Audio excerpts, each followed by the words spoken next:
और शिव महापुराण की कथा, सारे पुराणों में महापुराण इसको इसलिए कहा गया है क्योंकि आप जानते हो ना कि महादेव को महादेव क्यों कहा जाता है? कौन कौन जानता है?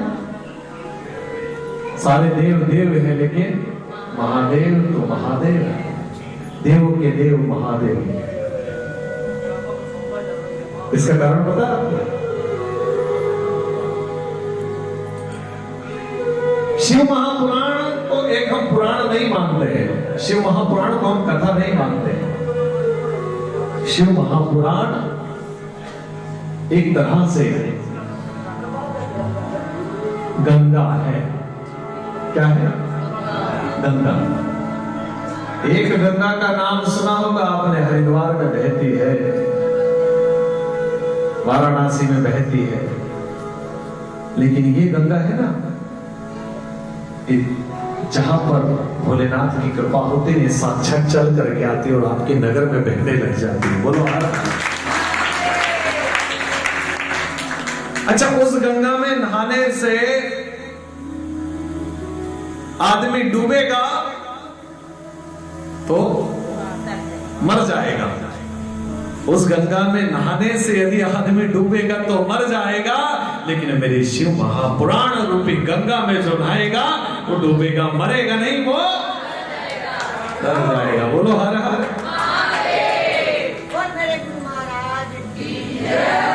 अंतर है, एक गंगा में नहाने से आदमी डूबेगा तो मर जाएगा, और इस गंगा में आदमी नहाएगा तो डूबेगा तो एक गंगा में नहाने से, एक गंगा में नहाने से सिर्फ तन पवित्र होता है। उस गंगा में नहाने से सिर्फ तन पवित्र होता है, लेकिन शिव पुराण रूपी गंगा में नहाने से तन के साथ मन भी पवित्र होता है। एक गंगा में नहाने के लिए हमें चल करके जाना पड़ेगा 200-300 किलोमीटर, लेकिन महादेव की कृपा से ये गंगा आपकी नगरी में, आपके घर पे, आपके द्वार पर, आपके नगर में बहने के लिए आई है। इस गंगा में ज्यादा दूर जाने की आवश्यकता नहीं है, ये गंगा तो चल करके आती है और कल कल बहती रहती है, और जिसको इसमें स्नान करना है वो बड़े प्रेम से स्नान करके अपने जीवन को सुधार सकता है, अपने जीवन को निर्मल बना सकता है, निर्मल बना सकता है। इसको कोई कथा नहीं, ये कोई पुराण नहीं, ये तो चलता फिरता संत क्या होता है, कभी समझे? संत क्या होता है और संत क्यों आता है, और संत आता है तो कितने दिन के लिए आता है, कितने क्षण के लिए आता है? कथावाचक और संत में अंतर है। एक कथावाचक कथा करता है तो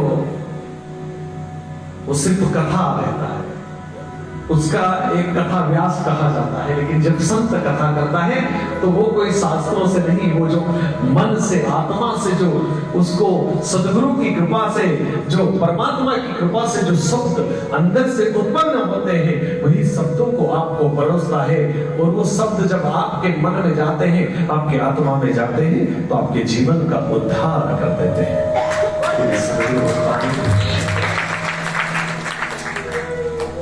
संत बादल की तरह होते हैं, संत बादल की भांति होते हैं, आते हैं, मंडराते हैं, कहीं बारिश करते हैं, चले जाते हैं।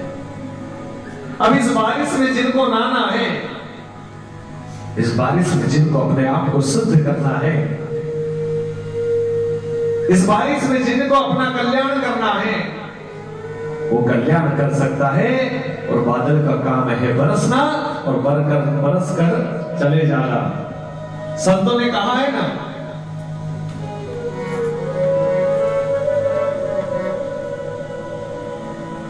एक बहुत प्यारी बात संतों ने कही है,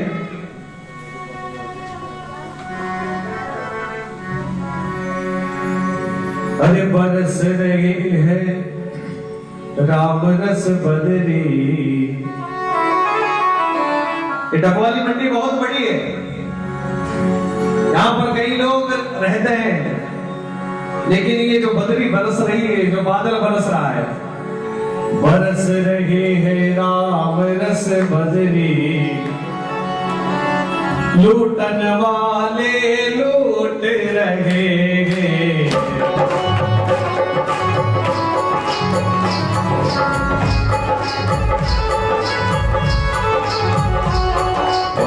बरस रही है राम रस बदरी, लूटन वाले लूट रहे हैं।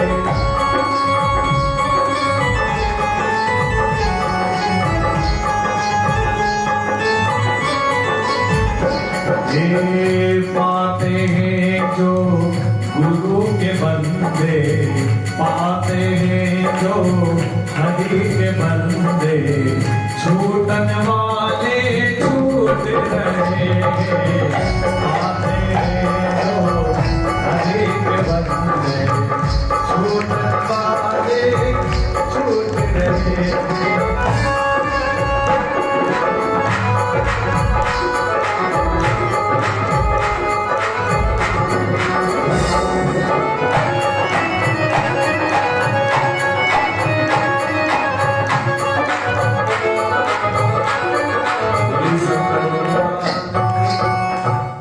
बरस रही है राम रस बदरी, लूटन वाले लूट रहे हैं।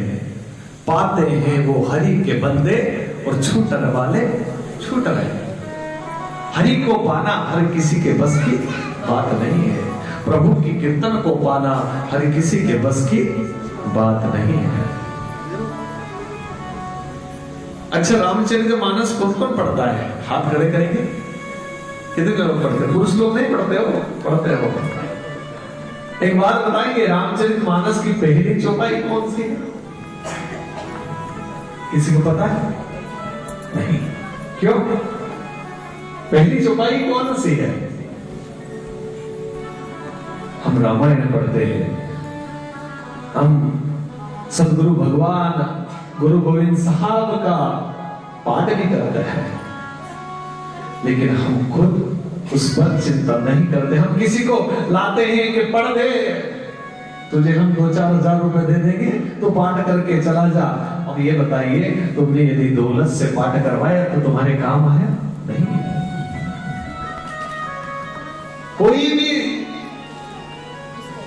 कोई भी शास्त्र है, कोई भी ग्रंथ है, बोलो हर हर भैया, इधर उधर घूमने मत जाओ, यही रहो पांडाल में। अब बच्चों को उठा के पीछे बिठा दो, यहाँ से तीनों बच्चों को उठाओ, इधर से उधर उधर करिए इसको, जाइए बेटा पीछे, वहां हाँ आराम से एक साइड। बोलो हर हर। ये तुम्हारा ध्यान जब तक यहाँ नहीं रहेगा तब तक यही बोलेंगे हर हर। इसलिए ध्यान ही रहे, क्योंकि बात गंभीर होगी। आपने कथाएं बहुत सुनी है, लेकिन कथाएं वो होगी जो आपके जीवन को बदल दे। तो हम रामचरितमानस पढ़ते हैं, हम गुरु गोविंद साहब का वंदना पढ़ते हैं, उनका लिखा हुआ वो महापुराण पढ़ते हैं, जिससे कई लोगों को कल्याण होता है। लेकिन क्या सिर्फ पढ़ने से उन्हें प्राप्ति हो जाएगी? नहीं।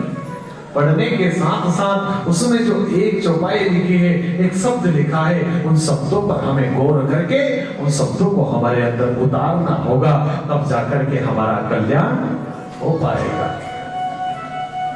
तो रामचरितमानस सभी माताएं, कई माताएं पढ़ती है, कई पिताएं पढ़ते हैं, लेकिन किन किन को पता है कि पहली चौपाई क्या है?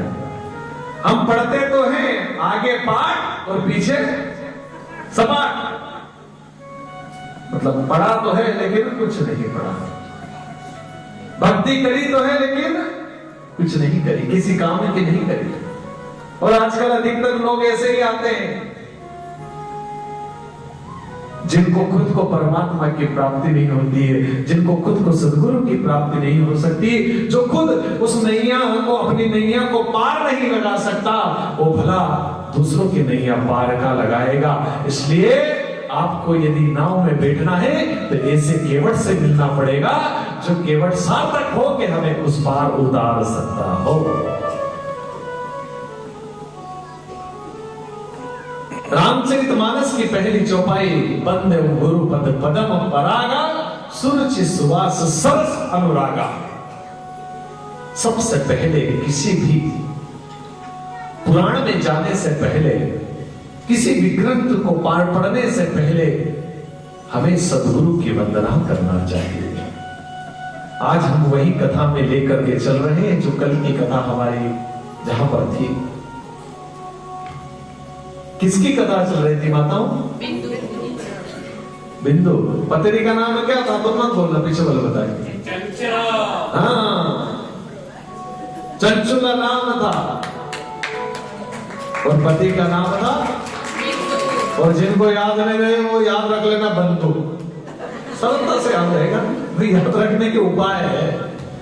बंदूक का नाम ही नहीं आया तो बिंदु। चंचुला बिंदुक नाम का ब्राह्मण दिन रात हाय धन हाय दौलत, हाय धन हाय दौलत कमा कमा कर जमा कर करके रखता था।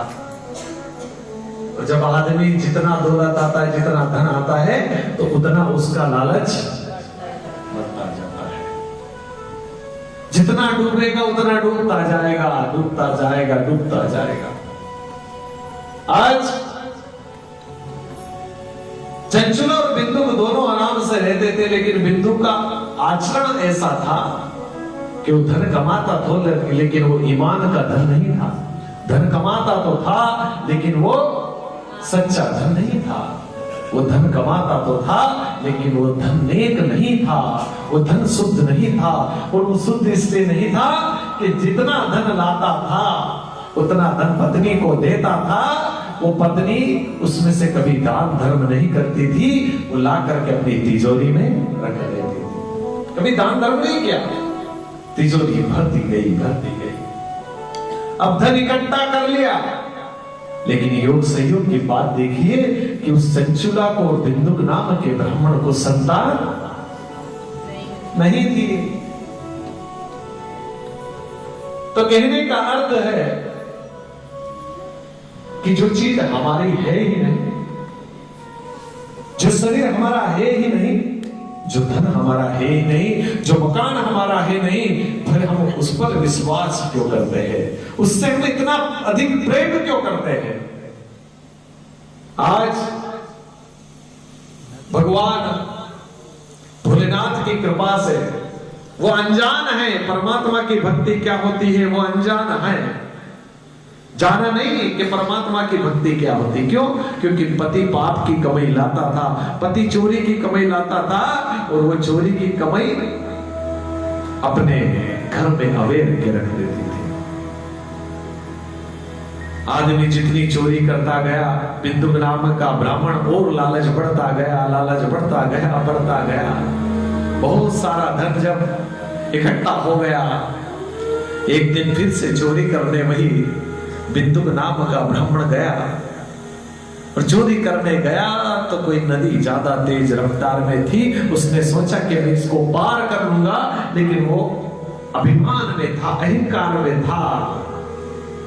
और ये जब क्रोध की नदी बही, अहंकार की नदी बही, और इंसान उसमें डूब गया, और वहीं पर उसका अंत हो गया। बोलिए शंकर भगवान की जय। बिंदु नाम का ब्राह्मण तो एक बार मरा था, अहंकार की, क्रोध की नदी में, लेकिन हम तो रोज रोज मर रहे हैं। कोई कह रहा है मेरे पास दुकान है, कोई कह रहा है मेरे पास में बहुत बड़ा स्कूल है, कोई कह रहा है मेरे पास में बहुत बड़ी नौकरी है, कोई कह रहा है मेरे पास में बहुत बड़ा मकान है, पर कोई ये नहीं कह रहा है कि असली ठिकाना संसार, संसार है। कितना ही मैं कर लो, कितना ही धन कर लो, लेकिन असली धन तो परमात्मा है जो तुम्हारे हमेशा पल पल साथ रहता है। असली धन तुम्हारा सद्गुरु है जो हमेशा पल पल साथ रहता है। आज बिंदु नाम का ब्राह्मण मर गया।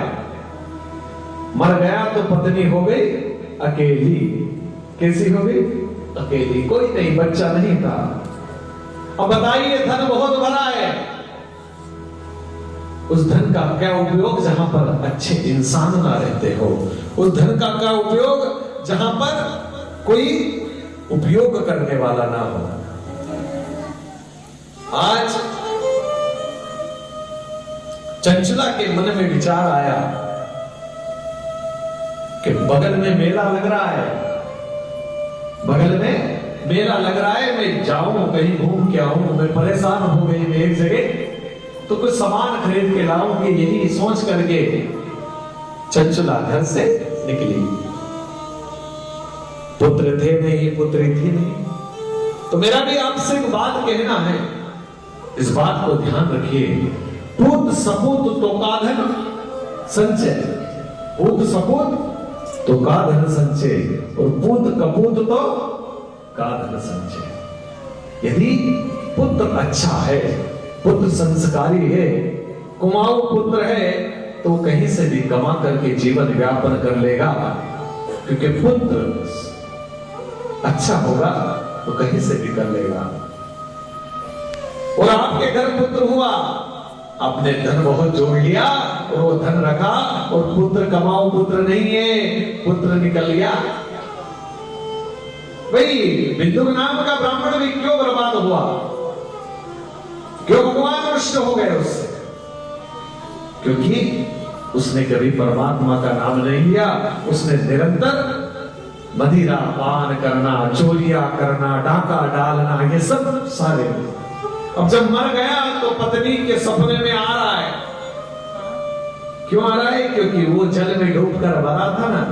और जो इंसान जल में डूब कर मरता है, जो इंसान जल कर मरता है, जो इंसान एक्सीडेंट में मरता है, जो इंसान कोई जहर पीने से मरता है, उस इंसान की कभी गति नहीं होती। वो अधोगति में भटकता रहता है, भूत योनि में भटकता रहता है। इसी महापुराण का महत्व है। जब बिंदु नाम का ब्राह्मण भूत योनि में भटक रहा था, बिंदु नाम का ब्राह्मण जब पत्नी के सपने में बार बार आ रहा था और आकर चीख चीख कर चिल्ला चिल्ला कर यही कह रहा था, तुम मेरी अर्धांगिनी हो, तुम मेरी पत्नी हो, तुम मेरा कल्याण करो, कुछ ना कुछ उपाय करो, मुझे कहीं सुकून नहीं मिल रहा है। मैंने जीवन भर हाय धन किया, लेकिन मैं भटक रहा हूं, मेरा कुछ ना कुछ उपाय करिए। पत्नी के सपने में रोज रोज आता था। पत्नी ने सोचा चलो थोड़ा घूम लिया जाए, तो पत्नी आज घूमने के लिए मेले में जाई। और मेले में जब जाकर के वो घूम रही थी, और घूमते घूमते उसने कुछ सामान खरीदा, थक गई तो जाकर के एक स्थान पर बैठी, जहां स्थान पर उसने कुछ सुना कि यहाँ बहुत सारी माताएं बैठी, मैं भी बैठ जाऊं। वहां पर अच्छे अच्छे भजन हो रहे थे, वहां पर शिव महापुराण की कथा हो रही थी। बोली शंकर भगवान की हर हर। सदगुरु भगवान वहां पर कथा श्रवण करवा रहे थे। वो सोचकर गई नहीं कि मुझे कथा सुनना है, बस अनजाने में जाकर के वो सदगुरु के चरणों में बैठ गई। और जाकर के जैसे ही बैठी, सदगुरु भगवान कथा श्रवण करवा रहे थे। और कथा में आज जो कथा सुना रहे थे वो भी शिव महापुराण का महत्व ही सुना रहे थे। उस महत्व में यही कह रहे थे कि जो इंसान शिव महापुराण का वाचन, शिव महापुराण की कथा को यदि थोड़ी देर भी श्रवण कर ले, तो उसके जो पित्त दोष है वो तो समाप्त हो ही जाएंगे। साथ में जितने भूत योनि में, जितनी घर में समस्या है, जो पितृ योनि में हमारे भटक रहे हैं, हमारे पूर्वज, उनका मोक्ष हो जाएगा। पितृ दोष समाप्त नहीं होता, शिव महापुराण की कथा श्रवण करने से मोक्ष मिलता है आदमी को। बोलो हर हर हर हर। अब ऐसे हमें यकीन नहीं होगा कि कैसे मोक्ष मिल सकता है गुरुदेव, इसमें तो सवाल हो सकता है। मैं आपको बताता हूं, जब कोई पेशेंट डॉक्टर के पास जाता है, और पेशेंट जब सीरियस रहता है, और ज्यादा ही सीरियस पेशेंट जब रहता है, जब डॉक्टर उसका इलाज से अपने हाथ खड़े कर देते हैं, तो डॉक्टर कहता है कि जाइए भगवान की प्रार्थना करिए, भगवान ही कुछ कर सकते हैं। उस पेशेंट को हम घर लेकर के आते हैं, उस पेशेंट को जब अपने घर लेकर के आते हैं तो हम डॉक्टर के अलावा भी हम पंडितों से, ब्राह्मणों से, ब्राह्मण देवताओं से पूछते हैं कि गुरु महाराज हमारे पिताजी की, हमारे भाई की तबीयत खराब है, हम क्या करना चाहिए? जब पंडित जी, जब ब्राह्मण देवता बताते हैं कि महामृत्युंजय का जप करो, हो सकता है महादेव की कृपा हो जाए और उनका कल्याण। जिस महादेव के एक मंत्र में इतनी शक्ति है, जिस महादेव के मंत्र में इतनी ताकत है कि वो महादेव का एक मंत्र आपको मौत के मुंह में से बाहर निकाल देता है। ऐसे हमारे महादेव की यदि शिव महापुराण को आपने सुन लिया तो आपका कल्याण तो हो जाएगा। बोलो हर हर, बोलिए शंकर भगवान की। तो भगवान शिव की कथा चल रही थी, भगवान भोलेनाथ की कथा चल रही थी। सदगुरु भगवान कथा सुना रहे, चंचुला बैठी हुई है, वो बड़े प्रेम से कथा सुन रही है और भगवान के चरणों में, सदगुरु के चरणों में गई तो आज यही कहने लगी, क्योंकि उसने जब कथा सुनी उसको अनुभव हुआ कि भगवान की कथा में कितना आनंद है। तो सदगुरु से कहने लगी, क्या कहने लगी?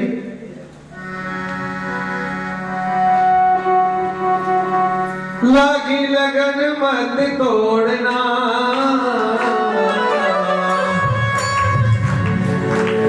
हे सदगुरु भगवान, जीवन में जो सजा देना हो सब दे देना, लेकिन ये जो मेरी लगन परमात्मा से लगी है, ये मेरी लगन जो मेरे भगवान से लगी है, मेरी कन्हैया से लगी, मेरे बाकी बिहारी से लगी है, मेरे रघुनाथ से लगी है, मेरे राम से लगी है, उस लगन को कभी तोड़ना मत। अरे लागी लगन मत तोड़ना,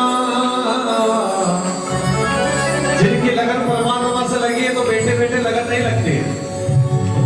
मीरा की लगन लगी थी तो मीरा ने अपने हाथ में ले लिया तंबूरा और घूमती रही कन्हैया के दर्शन करने के लिए, और बार भर में कन्हैया ने दर्शन दे दिया, क्योंकि वो भगवान की भक्ति में नाचती थी, गाती थी, आनंद लेती थी। और जो सच्चे भक्त होते हैं वो बैठते नहीं है, वो खड़े होकर के भगवान के भजन करते हैं। अरे लागी लगन मत तोड़ना, तोड़ना, तोड़ना, बोले जी मेरी लागी लगन मत तोड़ना।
बुलावा आया रे, माता ने बुलाया रे।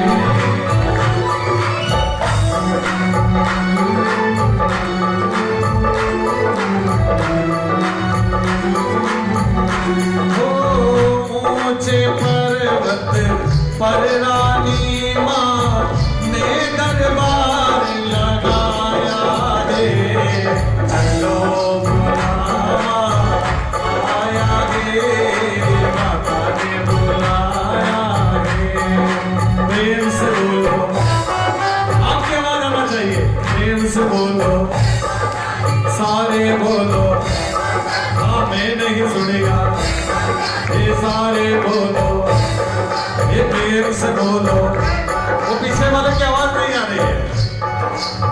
जय माता दी कहते जाओ, आने जाने वालों को मत देखो,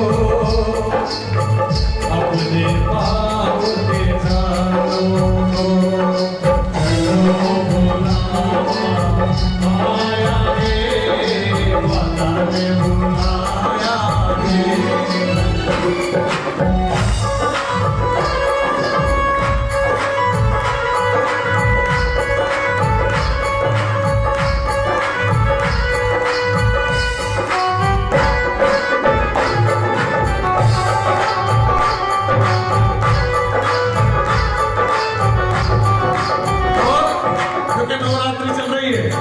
इस नवरात्रि में मेरी माँ की आराधना नहीं होती है, तो नवरात्रि अधूरी रहती है ना। सारे जग में एक ठिकाना, सारे गम के मारों का,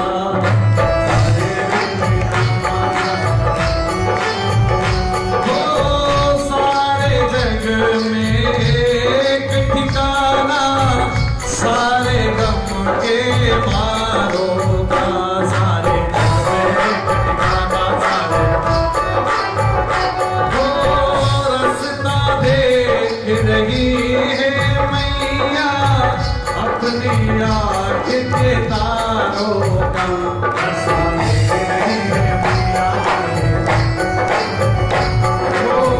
मस्त हवाओं का एक झोंका, ये संदेश लाया रे। चलो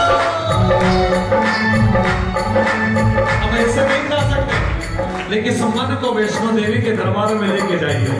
इस मन को ये समझिए कि हमारा मन वैष्णो देवी के दर्शन कर रहा है, हमारा मन उस माँ के दर्शन कर रहा है जिस माँ ने इस विश्व की उत्पत्ति की हो। चलो बुलावा आया रे, मैया ने बुलाया रे।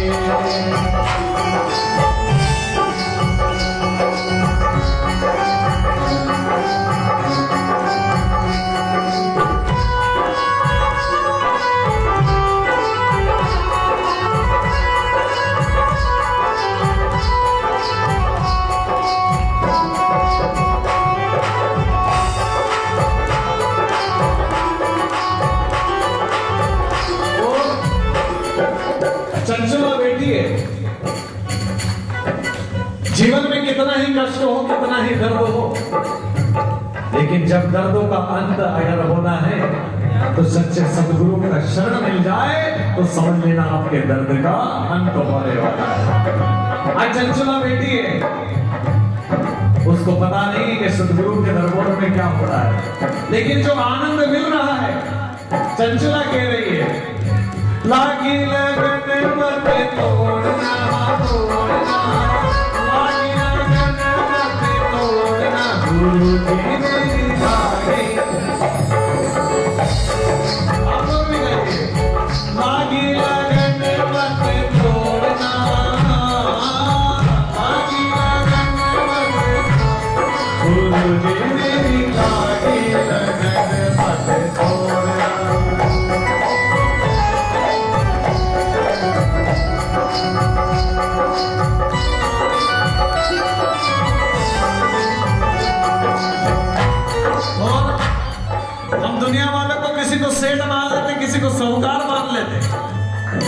लेकिन असली सेठ तो सदगुरु है। और गुरु नानक जी हमारा सेठ है।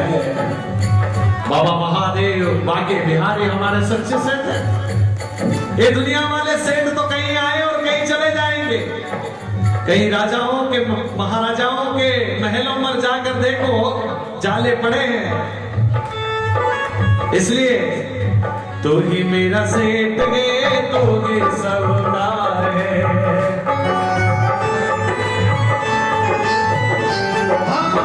तू ही मेरा सेठ गे, तू ही सरदार है। ओ ब्याज पे ब्याज मत जोड़ना, ब्याज पे ब्याज मत जोड़ना, जोड़ना जोड़ना। गुरु जी मेरी लागी लगन मत जोड़ना।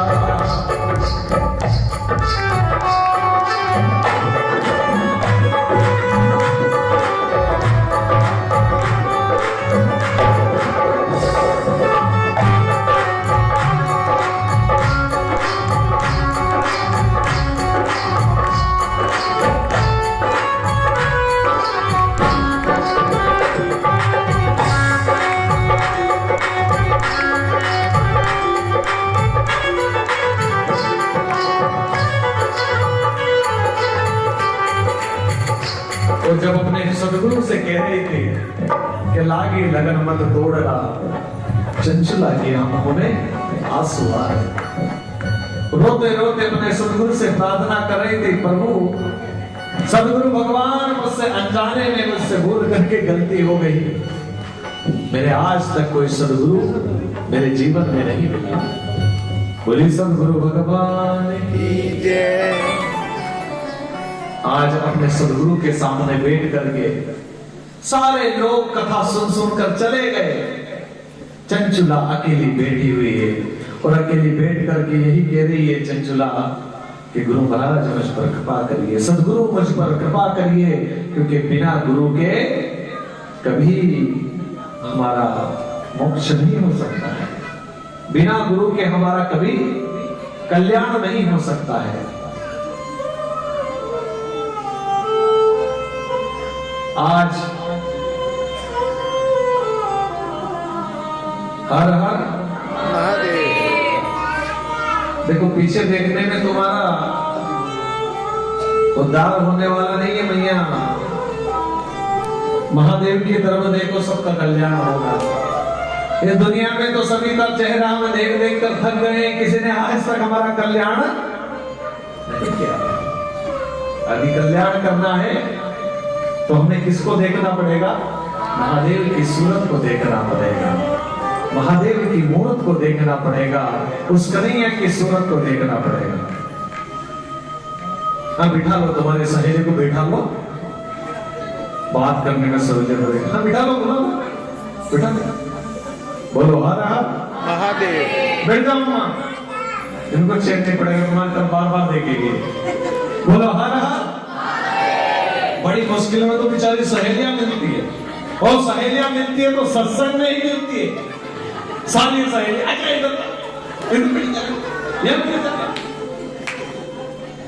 बड़ी मुश्किल से मिली, क्योंकि आदमी को समय कहाँ है आजकल किसी से भेंट करने का, मिलने का। देखो जितनी बात होगी ना, वो बात डगवाली मंडी की नहीं है। दूसरी कथा हम जहाँ गोरखपुर में करके आए हैं, अभी गाजीपुर में कथा करी, वहां की बात है। आप अपने ऊपर कोई भी बात ना ले। बोलो हर हर महादेव। जोर से बोलना पड़ेगा, हर हर महादेव। पीछे वाले कम बोल रहे हैं, हर हर महादेव। अब गई महाकाल तक आपकी आवाज।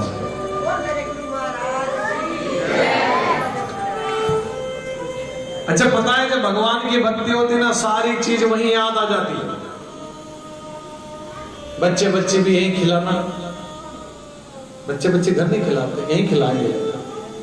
वो बेचारे जो आस पड़ोस से सबको ला ला के बिठा लेंगे, तू भी नाच, जो नहीं नाचता होते। एक बार एक बाजार में एक पति पत्नी जा रहे थे। वो पति पत्नी बाजार में जा रहे थे, वो पति ने अपनी पत्नी का हाथ बड़े प्रेम से पकड़ रखा। किसने? पति ने। लोगों ने देखा कितना प्रेम करता है कि बाजार में भी अपनी पत्नी का हाथ नहीं छोड़ रहा है। अब ये नहीं मालूम कि वो घर कितना प्रेम करे और कितना दंगल करे, दंगल मंगल। अब अपना हाथ, अपनी पत्नी का हाथ पकड़ के चल रहा, तो किसी ने पूछ लिया कि भाई इतना प्रेम करते हो अपनी पत्नी से? तो क्या हो गया? बोले हाथ पकड़ के बाजार में चल रहा है, लोग देख रहे हैं तुझे। वो कुछ नहीं बोला, आगे चला गया। एक दूसरे ने फिर पूछा इतना प्रेम करते हो? तो थक गया, परेशान हो गया, आगे जाकर के बोला, बोले मैं अपनी पत्नी से कोई ज्यादा प्रेम नहीं करता हूँ, ये हाथ तो मैंने इसलिए पकड़ रखा कि कहीं भी आई भी दुकान में घुस जाए तो पता चले 10,000 का बिल बना देगा। बोलो हर हर। तो कहने का अर्थ यह है कि हम कभी कभी अच्छी चीज को गलत समझ बैठते हैं और कभी कभी गलत चीज को संसार का नियम है। आज चंचुला सदगुरु के दरबार में बैठी है और सदगुरु कथा सुना रहे हैं। सदगुरु ने कथा सुनाई, नाम था वैराग्यवती। क्या नाम था? नाम वैराग्यवती। राजा की लड़की, धन का कोई अभाव नहीं, बहुत धन भरा, सोना चांदी हीरे मोती दुनिया का धन भरा। राजा को एक ही बेटी थी, मात्र एक बेटी, बेटा नहीं था। अब वैराग्यवती का शुरू से मन था परमात्मा की ओर लग गया था, भगवान की ओर लग गया था। अब जैसे ही परमात्मा की ओर उसका मन लगा तो उसने जो दुनिया का लोभ मोह, जो दुनिया का विचार था, वो विचार से त्याग करके वो रोज भगवान के मंदिर जाती, भगवान की प्रार्थना करती। सदगुरु का पता नहीं था, सिर्फ भगवान को मानते थे। एक दिन उसकी सहेली आई, सहेली ने कहा कि क्यों वैराग्यवती तू इतनी भक्ति करती है, तू इतनी भक्ति करती है, लेकिन अभी तक तूने गुरु बनाया? एक फैन चालू हो जाए साइड से,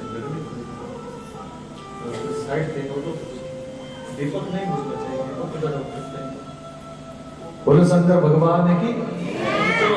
वैराग्यवती आज चंचुला को अपने सदगुरु कथा सुना रहे हैं वैराग्यवती की। वैराग्यवती निरंतर भगवान की भक्ति करती थी, रोज जाती थी। हमने पहले ही बोला है, आज एक श्लोक पढ़ा है ना, भवानी शंकरो वंदे श्रद्धा विश्वास रूपिणो। यदि आपकी भक्ति सच्ची है, वो भक्ति जब भी सच्ची होगी जब आपका विश्वास अटूट हो। यदि आपके अंदर विश्वास नहीं होगा तो भक्ति कभी भी आपकी सच्ची नहीं हो सकती है। यदि आपके अंदर परमात्मा पर विश्वास नहीं होगा तो भक्ति कभी आपकी सफल नहीं हो सकती है। वैराग्यवती रोज मंदिर जाती, पिताजी कहते हैं बेटा शादी कर दे, वैराग्यवती ने मना कर दिया, नहीं पिताजी नहीं, मैं शादी नहीं करूंगी। बोले क्यों? बोले कि नहीं, मुझे तो सिर्फ एक से ही प्रेम है, वो है मेरे बांके बिहारी, वो है मेरे कृष्ण कन्हैया, उनसे प्रेम है। पिता ने बहुत समझाया, माता ने बहुत समझाया, बेटा विवाह कर लो, बेटा शादी कर लो, लेकिन वैराग्यवती आज समझने का नाम नहीं ले रही। रोज भक्ति में डूबी रहती 24 घंटे, और भक्ति कर करके रोज परमात्मा को रिझाती थी। 1100 रुपए की राशि स्वर्णलता घर रोज भक्ति करती। एक दिन सहेली आ गई और सहेली कहा क्यों वैराग्यवती तो इतनी भक्ति करती, क्या तूने कभी गुरु बनाया? वैराग्यवती ने कहा गुरु तो मैंने नहीं बनाया। बोले कि फिर तेरी भक्ति करना और नहीं करना बराबर हो गया, तेरी भक्ति किसी काम की नहीं है। और जिसके जीवन में गुरु नहीं होता है, जिसके जीवन में सदगुरु नहीं होता है, इस बच्चे को बिठा दो आप, नहीं तो इसको लेकर के पीछे चले जाओ। फिर बार बार आम की तरह खड़ा होता है, फिर बैठ जाता है। बोलो हर हर। बच्चों वाली जितनी माताएं तो साइड से बैठा करो, क्योंकि पीछे वाली बेचारी ध्यान केंद्रित होता है ना कथा में, और बच्चा खड़ा होता है तो फिर डिस्टर्ब होता है। थोड़ा सा कथा हो रही भगवान की यहाँ पर, ये मौका बार बार नहीं मिलता, आपसे हाथ जोड़ के रिक्वेस्ट है। वैराग्यवती ने जैसे ही सुना कि मेरे जीवन में गुरु नहीं है, सदगुरु नहीं है, सही ने बोला कि तूने यदि गुरु नहीं किया तो तेरी भक्ति कभी सार्थक नहीं हो सकती, तेरी भक्ति कभी सफल नहीं हो सकती। इसलिए जीवन में जब तक गुरु नहीं होगा, जब तक इंसान का मोक्ष भी नहीं हो सकता। बोलो हर हर, बोलिए सदगुरु भगवान की। आज वैराग्यवती रोने लगी और वैराग्यवती को पता चला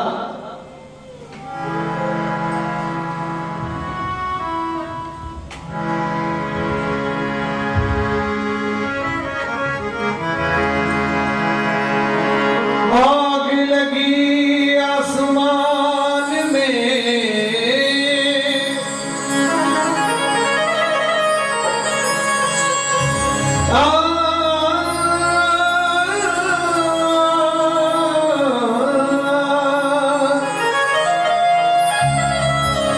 वैराग्यवती कह रही आंखों में आंसू, आग लगी आसमान में तो जग जग बरसे अंगार, और संत न होते जग में तो जगमगता संसार।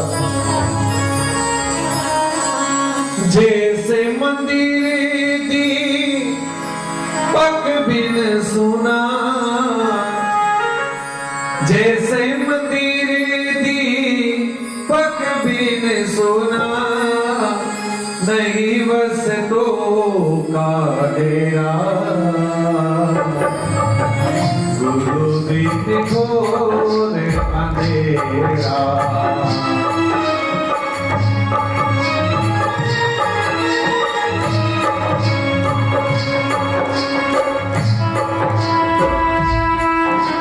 वैराग्यवती की आंखों में आंसू, आज रोते रोते कह रही है कि मैंने जीवन भर भक्ति की, मैंने जीवन भर उस परमात्मा को मनाया, लेकिन मेरी भक्ति सफल नहीं हो पाई, क्योंकि सहेली ने कहा जैसे मंदिर दीपक बिन सोना, जैसे मंदिर दीपक बिन सोना, नहीं बस तो का डेरा, गुरु बिन घोर अंधेरा।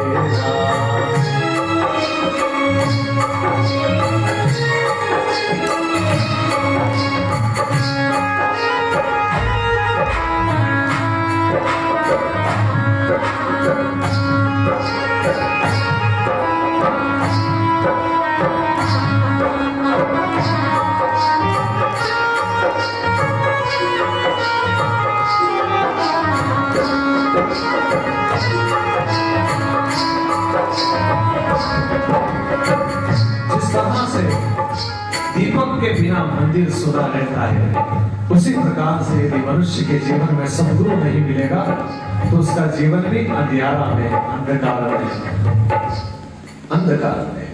आज वैराग्यवती को जैसे ही पता चला कि मैंने जीवन भर भक्ति करी लेकिन मुझे गुरु नहीं मिला, मेरी भक्ति में कोई ना कोई कमी रह गई, जो मुझे पता नहीं चला कि सदगुरु के बिना भक्ति अधूरी रहती है, लगी रोने और रात भर आंखों में आंसू टप टप बरस रहे हैं और सदगुरु से कह रही है,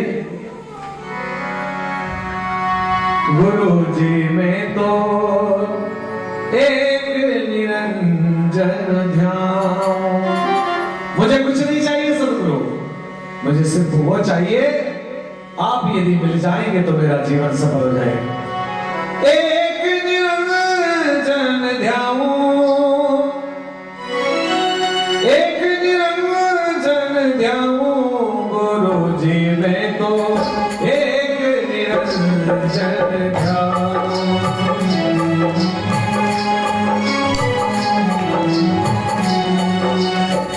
और ऐसा कहने लगी, रोते रोते गुरु को पुकार रही थी, गंगा ना नहाऊं मैं तो यमुना ना नहाऊं, ना कोई तीर्थ जाऊं, सदगुरु मिला एक अविनाशी, वहां को मैं बार बार न जाऊं।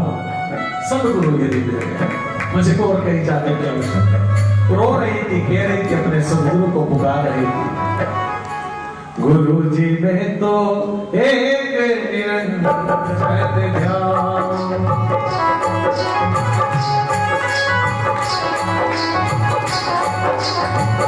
आंखों में आंसू, भाग्यवती रो रही है, अपने गुरु को पुकार रही है।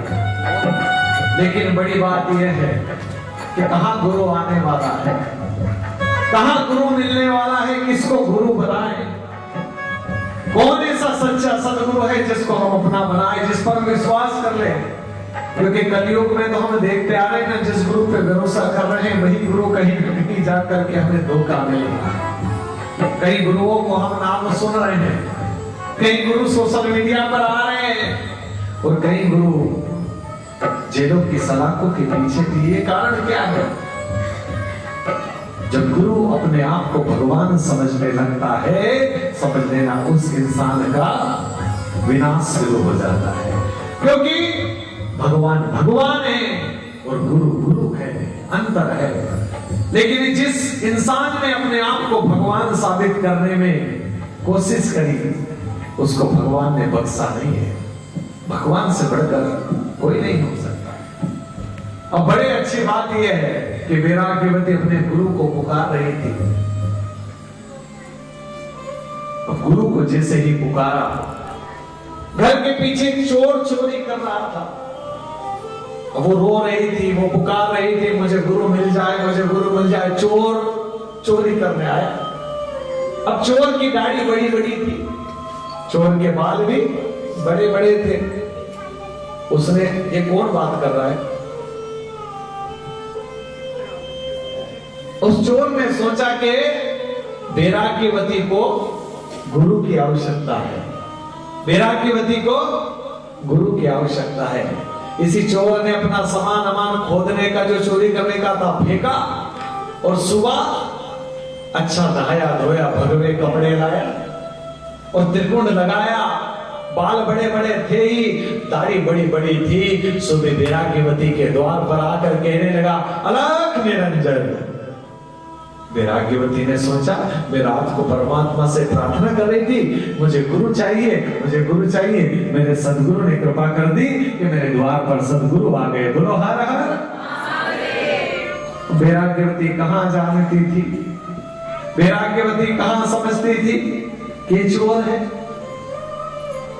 अब वैराग्यवती उसके लिए जैसे ही पानी लेकर आई, वैराग्यवती जैसे ही उसके लिए पानी लेके आई,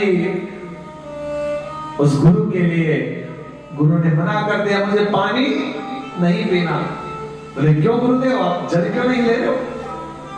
बताओ तुमने गुरु किया? बोले कि नहीं, मैंने तो गुरु नहीं किया। क्योंकि चोर को पता था कि इसको गुरु नहीं है। बोले कि जिसने गुरु नहीं किया है उसके हाथ का पानी भी पीना पाप है। जिस इंसान ने अपने जीवन में गुरु नहीं बनाया, जिसके जीवन में गुरु नहीं है, उसके हाथ का पानी पीना भी पाप है। गुरु ने मना कर दिया। वैराग्यवती रोने लगी, कहने लगी, गुरुदेव मुझे क्या करना पड़ेगा? मैं गुरु किसको बनाऊं, गुरु कैसे बनाऊं, आप बताओ मुझे। बोले मैं गुरु दीक्षा दे सकता हूं तुम्हें। बोले क्या करना पड़ेगा? बोले एक काम करो, इतना सारा सोना लेके आ जाओ और इतना सारा चांदी लेके आ जाओ और ढेर सारा धन लेके आ जाओ। तुरंत दौड़ी दौड़ी वैराग्यवती गई। वैराग्यवती राजा की लड़की थी, कोई धन की कमी नहीं थी। तुरंत गई, दौड़ी दौड़ी और दौड़ी दौड़ी जा करके लेके आई सोना चांदी धन हीरे मोती लेकर के आई, पोटले बांध के लेके आई। लो गुरुदेव। बोले कि नहीं, इससे काम नहीं चलेगा। फिर एक रस्सी लेके आओ। बोले रस्सी? बोले कि हाँ, रस्सी लेकर के आओ, मैं तुम्हें बंधन में बांधूंगा। वो सदगुरु की बातें सुनकर दौड़ कर गई और एक रस्सी लेकर के आई। गुरुदेव से बोला, गुरुदेव कृपा कीजिए, तो मैंने आपको जो भेंट मांगी वो भेंट भी दे दी। आपने बोली रस्सी चाहिए तो रस्सी भी ला करके आ गई मैं। अब मुझे आप गुरु नाम दे दीजिए। बोले कि मैं तुम्हें गुरु नाम यहां नहीं देने वाला। बोले फिर? आपको तो मेरे साथ जंगल में चलना पड़ेगा। वो चोर था, ले गया। वैराग्यवती उसकी बातों में आ गई। चोर लेकर के वैराग्यवती को जंगल में गया और किसी पेड़ से ले जाकर के बांध दिया और बांध करके कह दिया कि जब तक मैं यानी कि गुरु इस बंधन से तुम्हें मुक्त नहीं करे तब तक कोई भी आ जाए इस बंधन को खोलने मत देना, नहीं तो तुम्हारी भक्ति अधूरी रह जाएगी। बोलो हर हर। अब बेचारी वैराग्यवती बंदी, एक दिन हो गया भूखे प्यासे रहते रहते पिता को माता को मालूम पड़ा कि जिस महल में वो रहती थी उस कमरे में नहीं है। वैराग्यवती कहां गई? वैराग्यवती कहां गई? आ जाइए, बोलो हर हर।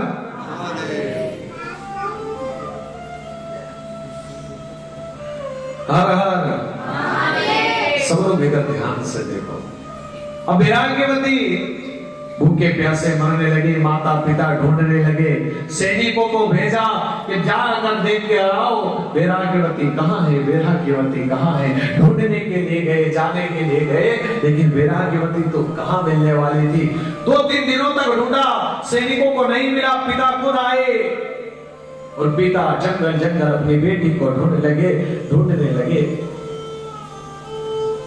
कहीं दूर जाकर के एक जंगल में वो बेटी एक पेड़ सर बंधी हुई, भूखी प्यासी परेशान। पिता ने देखा, पिता चिंतित हो गए, बेटा तुझे किसने बंधक बना लिया? वैराग्यवती कहने लगे, पिताजी मुझे किसी ने बंधक नहीं बनाया, ये मेरी भक्ति है, ये मेरे सदगुरु का बंधन है जो मुझे बांध कर गए हैं। बोले नहीं बेटी, ऐसा कोई सदगुरु नहीं करता कि जंगल में ला करके तुम्हें अकेले बांध सकता। वो तो चोर लुटेरा होगा जो तुम्हारा धन लूट कर चला गया। नहीं पिताजी, मेरे गुरुदेव थे और वो दीक्षा में मुझे बंधन में बांध के गए। जब तक वो आएंगे नहीं मेरा बंधन से मैं मुक्त नहीं हो सकती। बहुत समझाया राजा ने, लेकिन कहां समझने वाली थी। पिता ने बहुत समझाया, समझा करके खूब कहा, बेटा चल चल चल चल। नहीं पिताजी, कसम दे दी मुझे, आप मेरी कसम है आपको, यदि मुझे छुओ तो नहीं छुआ पिता। और आज राजा अपने घर को चला गया। 5 दिन हो गए भूखे मरते मरते, और जैसे ही भूखे रही भगवान महादेव का आसन डगमग डगमग डोलने लगा। बोलो हर हर। पीछे वाले बोलो हर हर। जोर से बोलना पड़ेगा, हर हर। आसन डोलने लगा। महादेव का जब आसन डोलने लगा तो महादेव ने नारद को बुलाया, नारद इधर आओ। बोले हाँ प्रभु। बोले जाओ तो पृथ्वी पर कौन इतनी तपस्या कर रहा है, इस कलयुग में कौन इतनी घोर साधना कर रहा है जिससे मेरा आसन डोल रहा है। ये कौन बच्चा बार बार बोल रहा? उठो, यहां से खड़े हो जाओ, उठो उठो, पीछे हो जाइए। अब एक साइड लेकर के भगवान की, शंकर भगवान की। वैराग्यवती की भक्ति से, वैराग्यवती की तपस्या से, वैराग्यवती की विश्वास से आज भगवान महादेव का आसन डोलने लगा। महादेव ने बुलाया नारद को, बोले जाओ नारद देखो कौन तपस्या कर रहा। नारद मुनि दौड़े दौड़े आए और देखा तो एक वैराग्यवती नामक युवती, जवान युवती जो पेड़ से बंधी हुई थी, उसको देखा नारद मुनि ने। बोले कि तुम यहाँ? बोले हाँ। बोले मैं नारद मुनि हूं। बोले अच्छी बात है। बोले मैं तुम्हें इस रस्सी से छोड़ने के लिए आया। बोले कि तुम मुझे छू नहीं सकते। बोले क्यों? बोले मेरे गुरुदेव बांध के गए हैं। अरे बोले कहां तो उसके चक्कर में पड़ी है, वो कोई गुरु नहीं था, वो तो चोर लुटेरा था जो तुझे बांध कर चला गया, बांध कर चला गया। तू कहां उसकी बातों में आ गई? वैराग्यवती ने मना कर दिया, नहीं मेरे गुरु थे और मुझे बांध कर गए, और जब तक वो नहीं आएंगे चाहिए तन से प्राण निकल जाए, लेकिन मैं इस बंधन से मुक्त होने वाली नहीं है। आज नारद मुनि ने बहुत कहा, बहुत समझाया, लेकिन नारद मुनि की कहां सुनने वाली थी। जिसको लगन सदगुरु की लग जाती है, जिसको लगन परमात्मा से लग जाती है, चाहे पानी बरसो। आज हमारे शर्मा जी बता रहे थे कि हम कथा कर रहे थे कि गुरुदेव इतना पानी आया, हमने पानी जेसीबी से खाली करवाया, लेकिन फिर भी कथा करवाई। ऐसे महापुरुष के लिए जोरदार तालियां बजाइए।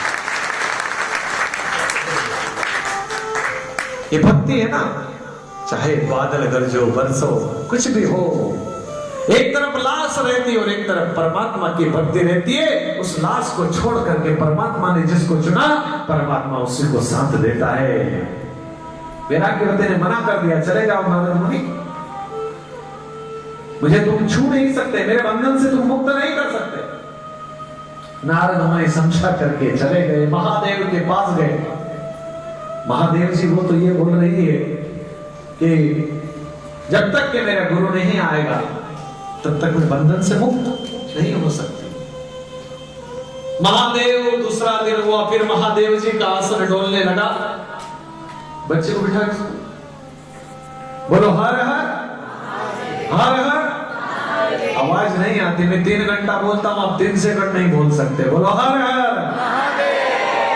इसे बोलते रहोगे ना तो आता रहेगा। आज वैराग्यवती की भक्ति से, आज वैराग्यवती के विश्वास से महादेव चल करके कैलाश पर्वत से आए और समझा रहे हैं। हे वैराग्यवती, तुम जानते हो जिसको तुमने गुरु मान रखा है ना, कोई गुरु नहीं है, स्वयं महादेव कह रहे हैं। वैराग्यवती को यह समझ में नहीं आ रहा कौन तो सच्चा है और कौन झूठा है। एक तरफ मेरा गुरु है, जिस गुरु की वजह से महादेव सामने खड़े हैं, एक तरफ मेरा गुरु और एक तरफ मेरा परमात्मा है, मैं किसकी मानूं? महादेव ने स्वयं ने कहा कि मैं महादेव हूं, मैं स्वयं महादेव हूं और मैं तुम्हें इस बंधन से मुक्त करने आया। महादेव की भक्ति, महादेव की शक्ति सब कुछ मिल गई, लेकिन वैराग्यवती ने मना कर दिया, नहीं महादेव आप आए होंगे कैलाश पर्वत पर, चले जाइए। बोले क्यों?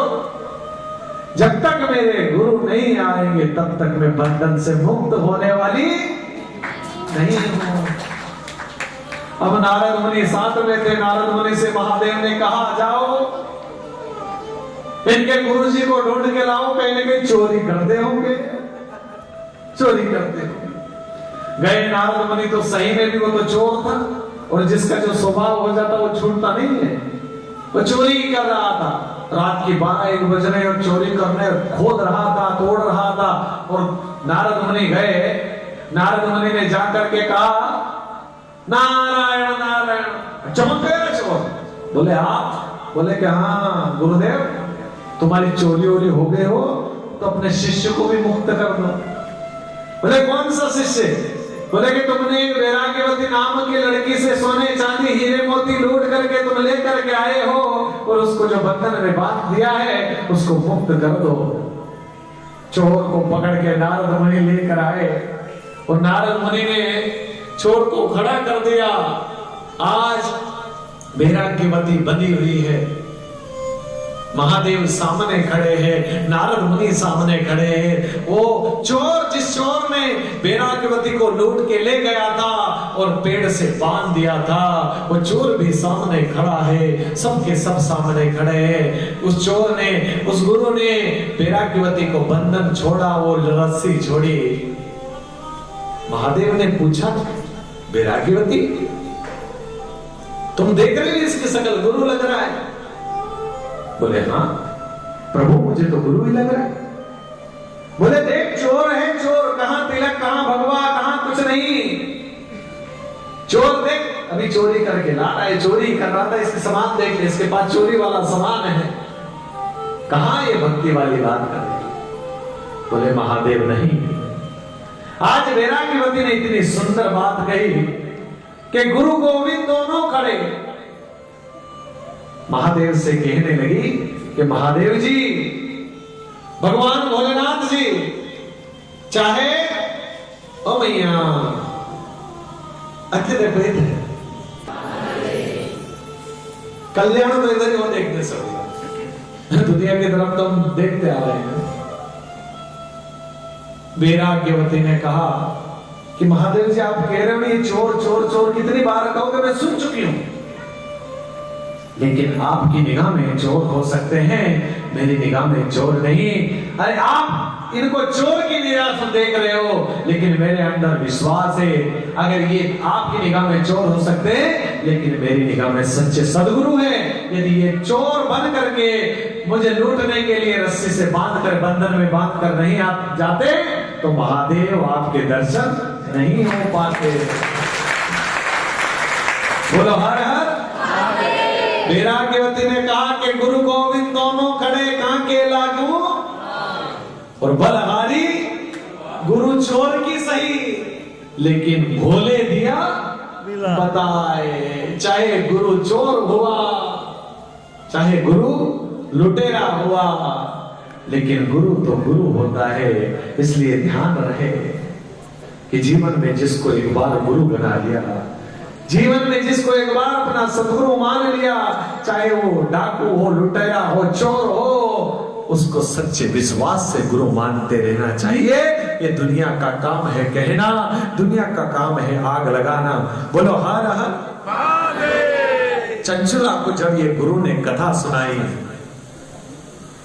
चंचुला को जब ये सदगुरु ने कथा सुनाई, चंचुला रोने लगे, गुरुदेव मेरे हाथ बड़ा अपराध हो गया, मेरे पति ने जो धन कमाया कभी मैंने धर्म में नहीं लगाया, और उसी का कारण है कि मेरा पति भूत योनि में भटक रहा है, मेरे पति की मुक्ति नहीं हो रही, यही कारण है। आपने सही कहा सदगुरु, यदि आप पहले मिल जाते तो मेरे पति का भी मोक्ष हो जाता। क्योंकि बिंदु के नाम के ब्राह्मण ने जो धन लाला कर दिया था, उस धन का कभी धर्म में नहीं लगाया। माताओं, अब से मैं कह देना चाहता हूं कि पति कितना ही धन कमा कमा कर लाए, उसका 2% 1% हिस्सा भगवान की कथा के लिए, गौ माता के लिए जरूर निकाल लेना चाहिए। और जो धन नहीं निकालता है, उसके घर में धन तो आएगा, लेकिन वो बीमारियों में, कहीं शुगर में, कहीं ब्लड प्रेशर में सारा चला जाएगा। बोलो हर हर। इसलिए थोड़ा थोड़ा दान करते रहना चाहिए। आज चंचला को पता चला कि मैंने कभी दान नहीं किया, इसलिए मेरा पति भूत योनि में भटक रहा है। आइए भजन सुनते हैं, उसके बाद में हम कथा में चलते हैं।